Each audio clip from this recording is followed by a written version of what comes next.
People got very good at doing the wrong thing.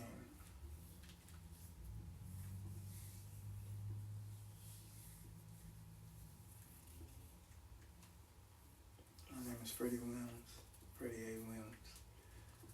IP man protected, IP for Idea Man, attacking this America. People got good at doing the wrong thing. When people look at our neighborhoods, our families, our youth, they ask the wrong question. They ask, what's wrong with our people? The question assumes failure of character. But systems don't produce results by accident. They produce outcomes by design. So the correct question is not who failed. It's what conditions were created that makes these outcomes available. That shifts from the blame to structure. It's the difference between a critic and a system architect. The core principle structure is not blame. Let me start with a foundational truth. Dysfunction is not the character of the people. It is the result of misaligned systems, broken institutions, and engineered deceptions. When the same pattern appears across entire communities, single parenting households, absent fathers, drug economics, over policing, youth disengagement, that is not coincidence. That is design, consistency. What we often label as bad behavior is actually a survival response to unstable conditions.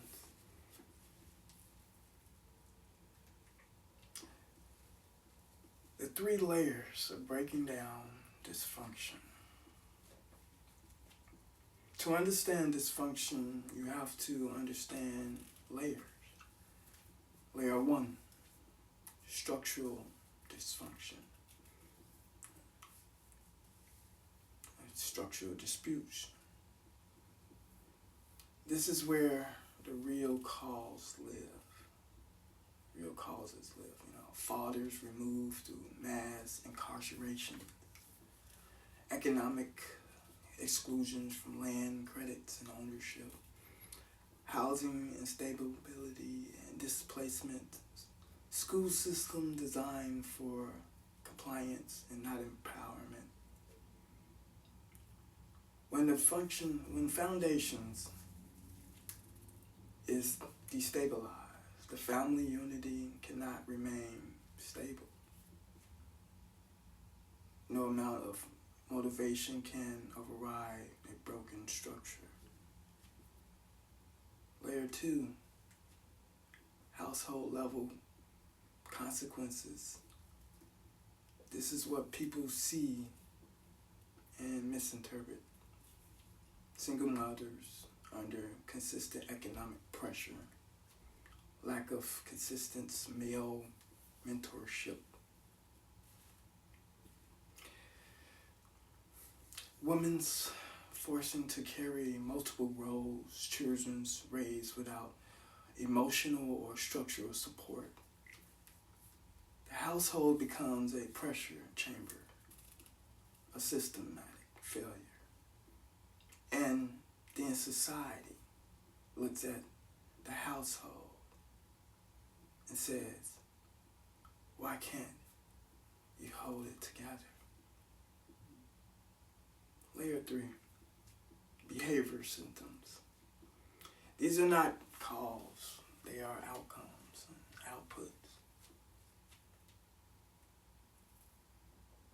drugs use, stress, economics, violence, escapisms,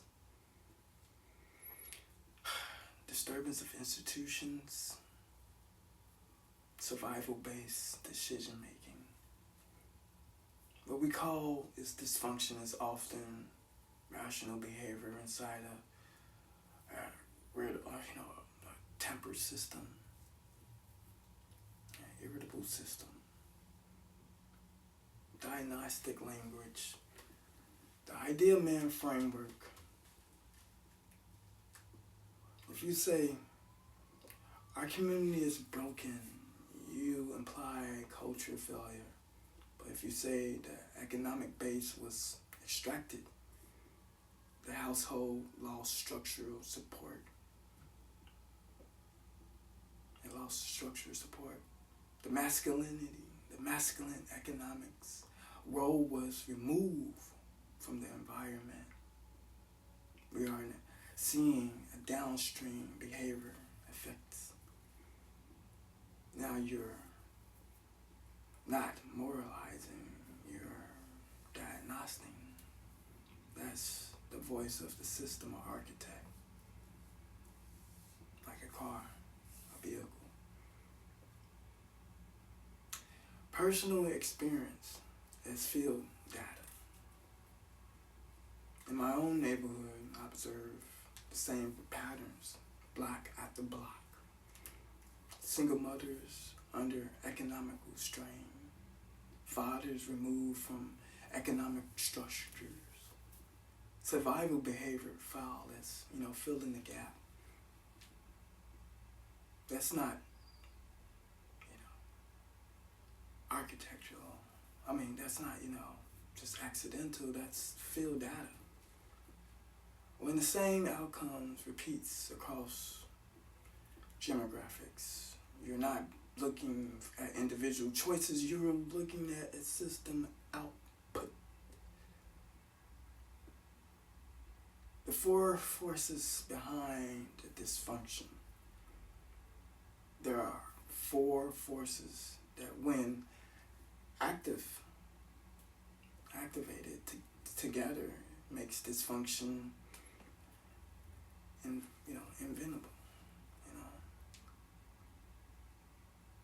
One, economic removal, job despair, capital and inaccessibility, land ownership is denied or stolen, misclassified. Two, masculine displacement,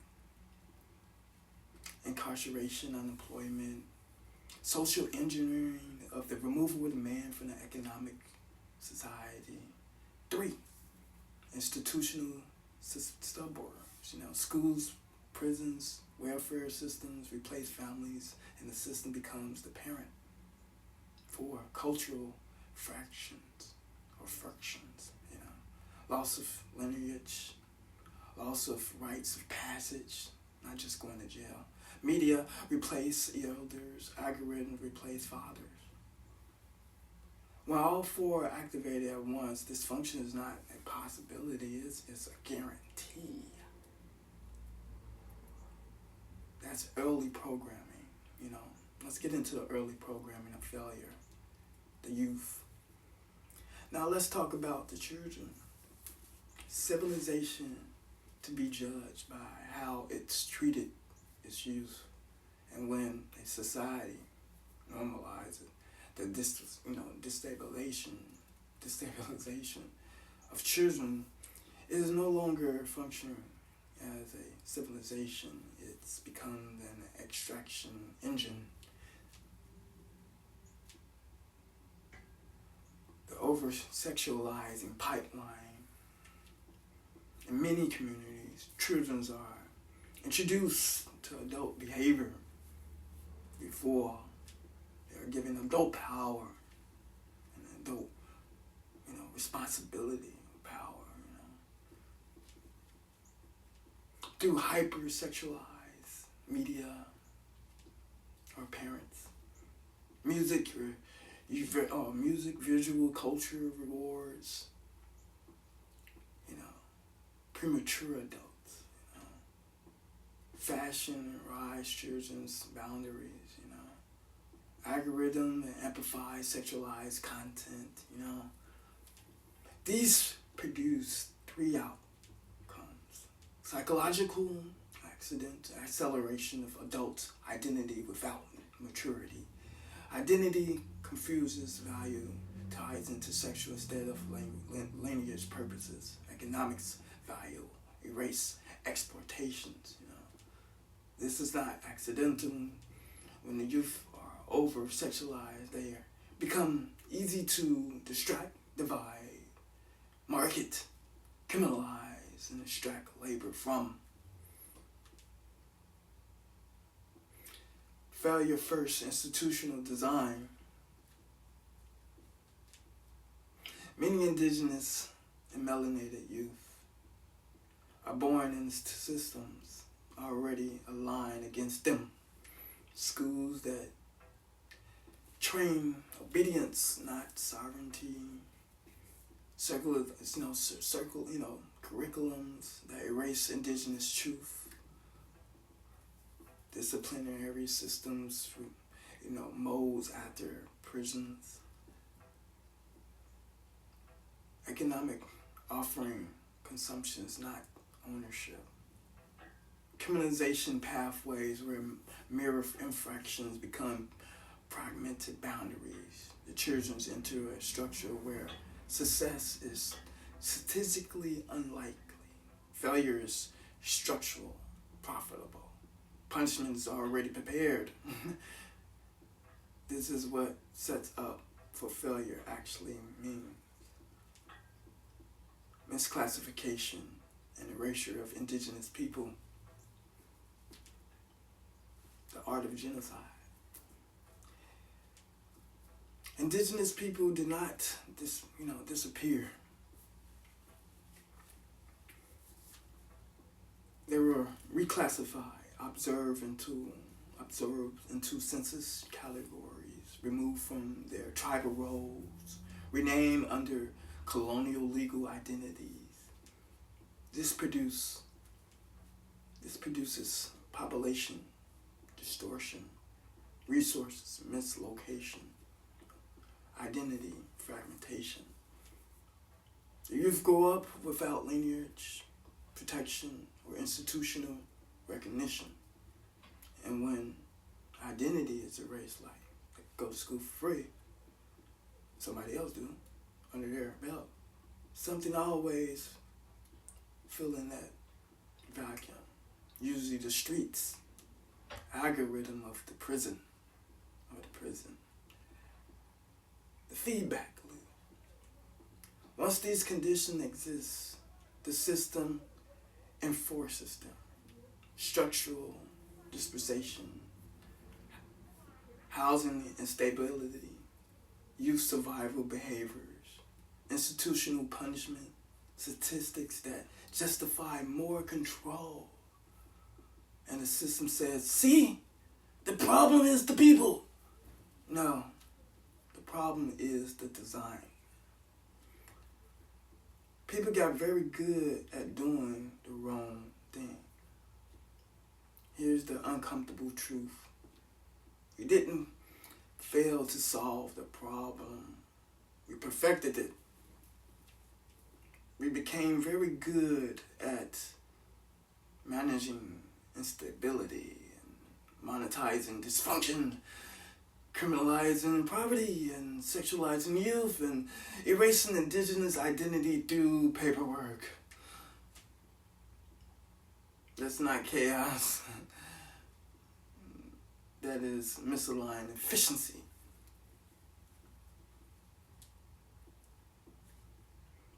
People don't just make mistakes. People just got very good at doing the wrong thing.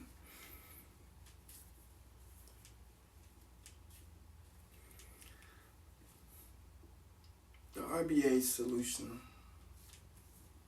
resource-based alignment. From the resource-based alignment perspective, dysfunction is not normal failure. It's resource signal. It's just a resource signal. When resources align with people, families stabilize, behavior stabilize, community stabilize.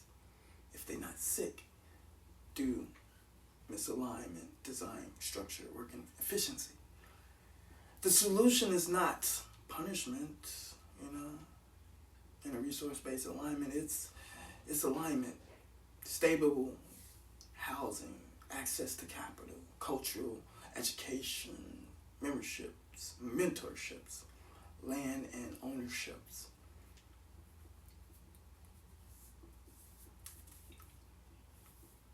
When the society sexualized its children's misclassification, its original people and build institution that expects failure to be before success, dysfunction is not a surprise. It is a design outcome. The tragedy is not that the youth are struggling. The tragedy is that the system became so effective at producing that struggle. We're gonna let that land. Thank you.